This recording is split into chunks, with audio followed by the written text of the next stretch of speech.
Eu não sou o Elias. Ele poderia ter dito assim: eu não sou o Elias, eu vim na unção, no mesmo propósito de Elias. Eu estou aqui representando exatamente o Elias. Mas ele não disse isso, apenas disse: não sou. Esse Elias que vocês estão procurando é o Elias que subiu ao céu, não é ele que desceu, não. Não existe espiritismo no céu, né? No reino de Deus não existe espiritismo. Veja bem que isso aí já coloca por terra toda a doutrina do espiritismo, né? Se João Batista dissesse assim: eu sou Elias, aí sim o espiritismo estaria certo. Ninguém pode morrer no espiritismo como um fulano e ele nascer e dizer: não, eu não sou fulano, eu sou outro. Então está errado. Então ele teria que dizer: eu sou Elias. Aí sim o espiritismo estaria correto. Então Elias nem era o João Batista e nem João Batista era o Elias. E ali quando Elias desce, Elias não fala com ninguém. Não há comunicação entre as pessoas que estão na terra com as pessoas do reino espiritual. Parte 3, Elias, o Messias e a rejeição. Tópico 1, Messias esperado. Tópico 2, o Messias rejeitado. Vamos ver o Messias esperado. Tanto os rabinos como o povo comum sabiam que antes do advento do Messias, Elias haveria de aparecer. Malaquias 4, 5 e 6, Mateus 17, 10. O relato de Mateus sugere que os escribas não reconheceram Jesus como Messias, porque faltava um sinal que para eles era determinante: o aparecimento de Elias antes da manifestação do Messias. Mateus 17, 10.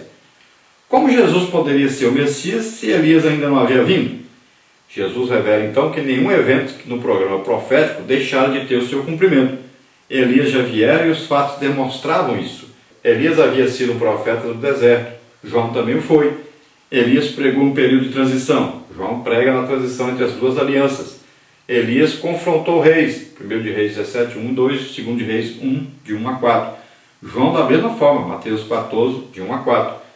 Mais uma vez fica claro: João era o Elias que havia de vir e Jesus era o Messias. Então os judeus não entenderam, não compreenderam, e eles estavam esperando Elias primeiro para depois o Messias aparecer. Então quando Jesus aparece dizendo que é o Messias, o que acontece? Eles dizem: não pode ser, o Elias não apareceu. E o Elias que eles deveriam esperar era exatamente aquele que já estava ali, chamando-os ao arrependimento, ao batismo nas águas como arrependimento de pecado, preparando o caminho para o Messias. Estava ali o Elias que havia de vir. E Jesus fala isso.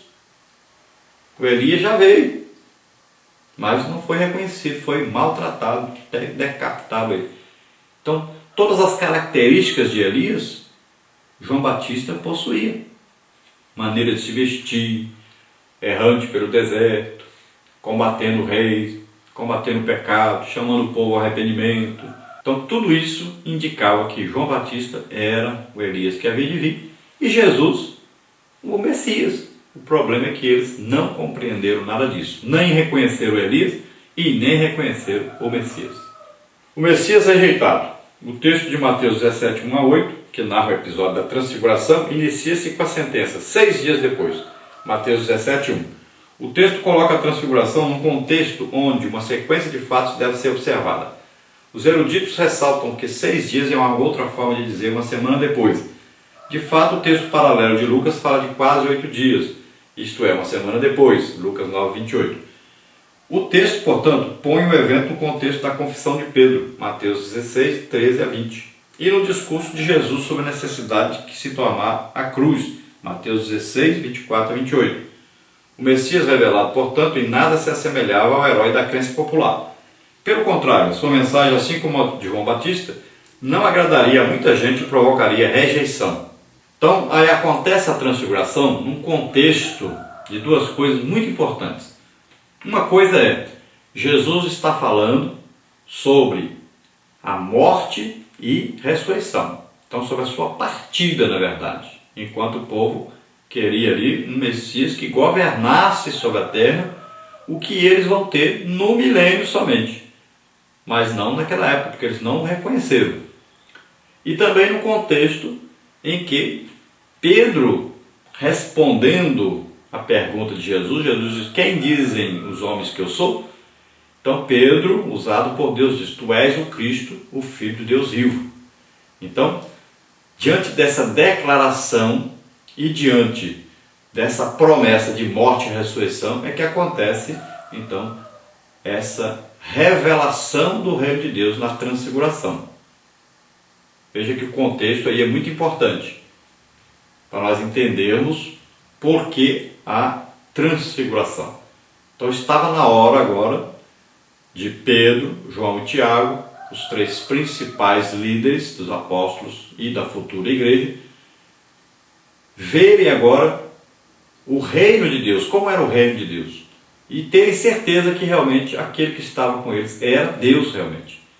Então era importante tanto reconhecer em Jesus, então, o Messias esperado, como também saber que Jesus morreria, mas ele ressuscitaria. Então era o cumprimento dos profetas. Eles deveriam entender isso. E para eles terem certeza, apareceu Moisés e Elias. Por quê? Moisés, a figura central do judaísmo, porque todos eles acreditavam e sempre mencionavam Moisés em tudo que falavam a respeito de Deus. Então Moisés estava ali. E Elias, porque estava profetizado que Elias viria primeiro para depois o Messias aparecer. Então ali Elias estava. Então eles teriam certeza, aí é Jesus, é Deus mesmo. Então nós temos que acreditar. Toda a palavra de Deus então vai se cumprir nele. Mas, infelizmente, eles estavam meio como sonsos também e não tiveram certeza, não tiveram realmente a fé que deveriam ter, a certeza que deveriam ter. Mas, quando Jesus morre e ressuscita e eles veem Jesus ressuscitado, aí então eles vão se lembrar da transfiguração, vão escrever sobre isso, e agora a fé deles seria muito grande, porque agora eles conheceriam realmente a verdade da palavra de Deus e poderiam transmitir aos outros isso. Na parte 4 aí nós temos Elias, o Messias e a exaltação. Fala aí de humilhação e de exaltação. Humilhação. Os intérpretes destacam que havia uma preocupação dos discípulos sobre a relação do aparecimento de Elias e a manifestação do Messias. Esse fato é demonstrado na pergunta que eles fazem logo após descer o monte da transfiguração, Mateus 17:10.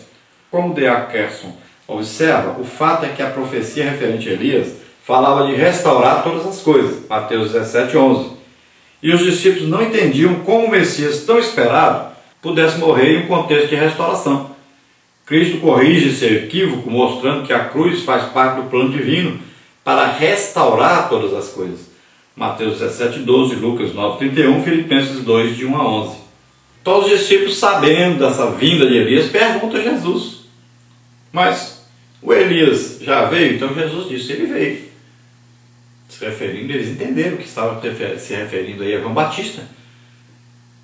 Mas eles não compreendiam como é que pode. Se Elias já veio, o Messias chegou, então Jesus deveria começar agora um reinado aqui na terra, dominar os inimigos e começar o seu reinado. Mas o que Jesus estava dizendo para eles é que era necessário que ele morresse. Então eles não compreenderam, mas como? Nós estamos esperando que o Senhor governe, como é que o Senhor vai morrer? Imagina o desespero deles. Tanto é que João, ao escrever lá no capítulo 14 do seu Evangelho, ele diz que eles estavam preocupados porque Jesus disse que ia embora. E disseram: o que nós vamos fazer? Não entendemos como é que o Senhor vai embora. Nós estamos pensando que o Senhor ia governar sobre nós. E Jesus disse: não fiquem preocupados, né? Eu vou para a casa do meu pai, eu vou preparar a morada para vocês. E quando estiver pronto eu volto para buscar vocês, que eu quero que onde eu estiver, vocês estejam também. Então eles estavam desesperados, preocupados. E Jesus tenta revelar para eles as coisas, mas eles não conseguem entender ainda. Só vão compreender após a morte e a ressurreição de Jesus, quando Jesus assopra sobre eles o Espírito Santo, que o Espírito Santo vem revelando a eles as coisas, né? E depois quando eles são batizados pelo Espírito Santo, que eles agora percebem mais claramente o que é realmente o Evangelho, o que Jesus dizia para eles antes, e eles não compreendiam. Então a restauração que a palavra de Deus dizia não era uma restauração de reino humano, de governo humano, mas uma restauração espiritual, superior à terrena. Agora, durante o milênio, Jesus vai governar durante 1000 anos sobre eles. cumprindo então a sua aliança com Davi, a sua promessa a Davi. E ele mesmo reinará então durante 1000 anos, e eles terão esse governo humano, que quase, podemos dizer, humano entre aspas, né? Mas eles terão esse governo aqui na terra, terão suas terras todas de volta, como Deus prometeu, e além das que eles tinham antes, eles vão ter todo o território que Deus havia dado realmente a eles, e eles nunca conseguiram possuir, e terão o rei prometido sentado no trono de Davi. Exaltação. Muito tempo depois, o apóstolo Pedro ainda lembra dos fatos ocorridos e os cita em relação à exaltação e glorificação de Jesus, e também como prova da veracidade da mensagem da cruz. Porque não nos fizemos saber a virtude e a vida de nosso Senhor Jesus Cristo, seguindo fábulas artificialmente compostas, mas nós mesmos vimos a sua majestade, porquanto ele recebeu de Deus Pai honra e glória, quando da magnífica glória lhe foi dirigida a seguinte voz: Este é meu Filho amado, em quem me tenho comprazido. Segundo de Pedro 1, 16 e 17. Então Pedro fala sobre isso depois que ele vai compreender tudo isso que tinha ocorrido. Jesus havia dito para ele não falar antes, né? Agora, depois de Jesus morrer e ressuscitar, então ele pode falar. Então ele fala sobre essa glória, né? Sobre essa glorificação, sobre essa transfiguração. E ele fala: olha, nós não estamos pregando aqui o Evangelho a respeito de um morto ou de uma pessoa qualquer. Nós não estamos pregando também porque ouvimos a história de alguém, não é história de carochinha, não é coisa inventada. Não. Nós vimos realmente a sua glória. Nós subimos lá com ele ao monte e ele ali se transfigurou, ele mostrou para nós o reino de Deus. Nós vimos, nós não estamos pregando a respeito de coisas que as pessoas falaram, inventaram, não. Nós estamos falando de coisas que nós vimos, nós temos certeza que nós estamos falando. Nossa conclusão é diz: vimos, pois, que os eventos ocorridos durante a transfiguração servem para demonstrar que Jesus era de fato o Messias esperado. Tanto a lei tipificada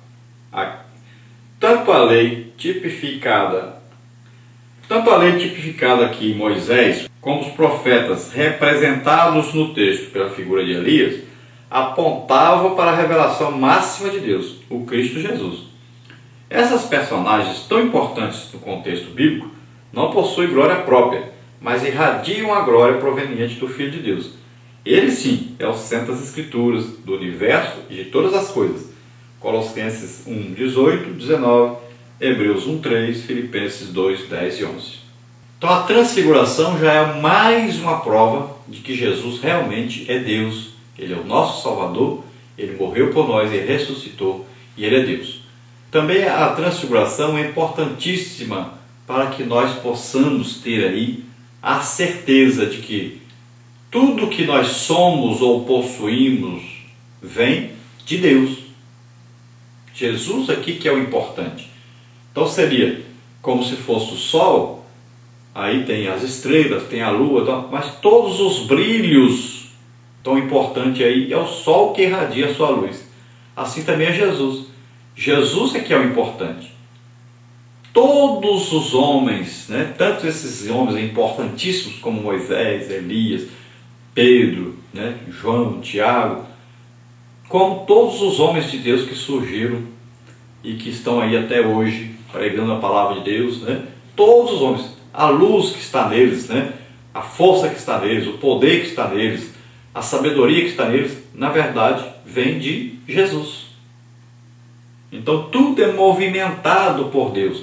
É o Espírito Santo que veio morar em nós e que tudo que nós temos, possuímos ou fazemos ou somos, vem exatamente dessa presença de Deus em nós. O que nós transmitimos de mal, aí é nosso. Agora, tudo que nós transmitimos de bem, de coisas de Deus, então vem do próprio Deus. Então as pessoas devem olhar e ver que todas as pessoas têm defeitos, fazem coisas ruins, mas essas coisas são das pessoas. Agora, quando as pessoas pregam o Evangelho, aí vão orar, curar enfermos, né? Orar por batismo com o Espírito Santo, as pessoas são batizadas, milagres, e o Evangelho sendo pregado, tudo isso vem de Deus.